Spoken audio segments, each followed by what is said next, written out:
ఎందుకంటే ఈ రోజు సిద్ధార్థ రెడ్డి గారు ఎదిగినాడు, చాలానే ఎదిగినాడు, పల్లె ఆడాడు గుర్తుపడతారు. ఈ బెంగళూరులో కూడా ఆడాడే సెల్ఫీలు అడుగుతారు నన్ను. కానీ నేను ఈ స్థానంలో నిలబడినా అంటే దానికి కారణం వైఎస్ జగన్మోహన్ రెడ్డి గారు, వైఎస్ఆర్ కాంగ్రెస్ పార్టీ. దాన్ని మర్చిపోతే ఎవరికి కూడా పుట్టగతులు ఉండవు. ఈ రోజు చాలా పార్టీలు అడుగుతాయి, ఏం సిద్ధార్థ మా పార్టీలో ఒక సభ ఎమ్మెల్యే టికెట్ ఇస్తామని.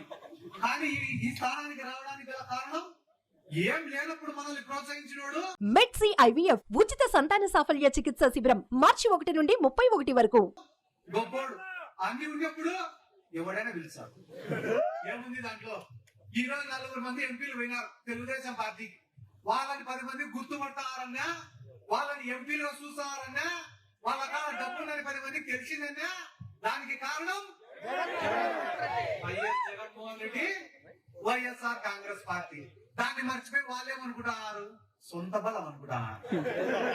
మా కాడ లెక్కుంది కాబట్టి చంద్రబాబు నాయుడు పిలుచుకున్నాడు అనుకుంటున్నారు. మా పైన చంద్రబాబు నాయుడు విపరీతమైన లవ్వు అనుకుంటున్నారు. చేరినాక తెలుస్తుంది లవ్వు లేదని. మీరు ఒక 2 నెలలు ఉంటే మీరు ఎంతసేపు ఉంటే ఇంకా 1 సైడ్ లవ్వే. మీరు చంద్రబాబుని ప్రేమించాల్సిందే, ఆయన ప్రేమించాడు. మా నియోజకవర్గంలో కూడా మొన్న ఒకటి చెప్తాడు, నేను పోయి చంద్రబాబు నాయుడు కలిసి వచ్చినా పాపం నన్ను చూస్తేనే కన్నీళ్లు పెట్టుకొని దగ్గరికి తీసుకున్నాడు. చంద్రబాబు అంటే రైతు కూడా 40 ఏళ్ళు కాపురం చేసి ఆయన భార్యకే తెలియదు ఆయన ఏడుచాడో.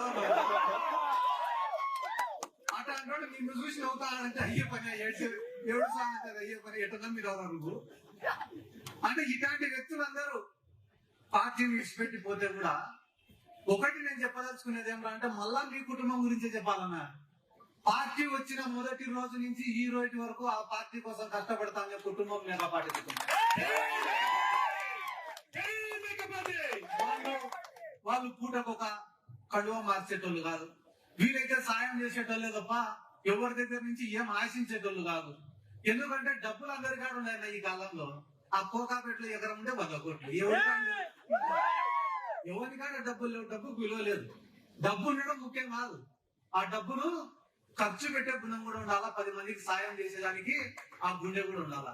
ఆ గుండెను మనం బతికించుకోవాలి. కాబట్టి అందరూ కూడా మేకపాటి కుటుంబానికి అండగా నిలబడాల్సినటువంటి అవసరం ఉంది. ఆయన పక్కన తెలుగుదేశం క్యాండిడేట్ ఎవరు నాకు తెలీదు. మీరు అనుకోకండి, ఎవరు నువ్వు ఒక పేరు చెప్తాను కానీ ఆడ టికెట్ ఇచ్చేంత వరకు నమ్మకంలో ఎవరు పొత్తుల భాగంలో పోయినా పోతాయి. ఆయన ఎవరు అమెరికా నుంచి వచ్చినాడని ఇప్పుడే చెప్తున్నారు. నాకు ఏమన్నా ఆయన వర్చువల్ లో ఓట్లు అడుగుతాడేమో నాకు తెలియదు. ఏంటన్నా లెక్కలో ఉండే పెద్ద బొక్కలు కూడా ఏ పార్టీకైనా, ఏ రాజకీయ పార్టీకైనా ఒక పార్టీ, ఒక నాయకత్వం, ఒక సిద్ధాంతం అనేది ఉండాలి. ఏ రాజకీయ పార్టీ పుట్టినా కూడా ఒక సిద్ధాంతం కోసమే పుట్టింటాయి. కూడు గూడు గుడ్డ అని చెప్పి ఒక పార్టీ పుట్టింది. తెలుగువాడి ఆత్మగౌరవం కోసం అని చెప్పి ఒక పార్టీ పుట్టింది.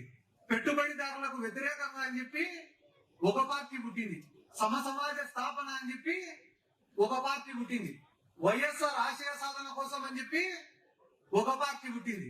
తెలంగాణ రాష్ట్రాన్ని సాధించడమే ధ్యేయం అని చెప్పి ఒక పార్టీ పుట్టింది.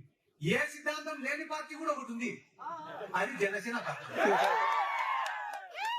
చంద్రబాబు నాయుడు ముఖ్యమంత్రి చేసేదానికి పుట్టే పార్టీ చంద్రబాబు ఏంటి పెట్టుకున్న పార్టీ.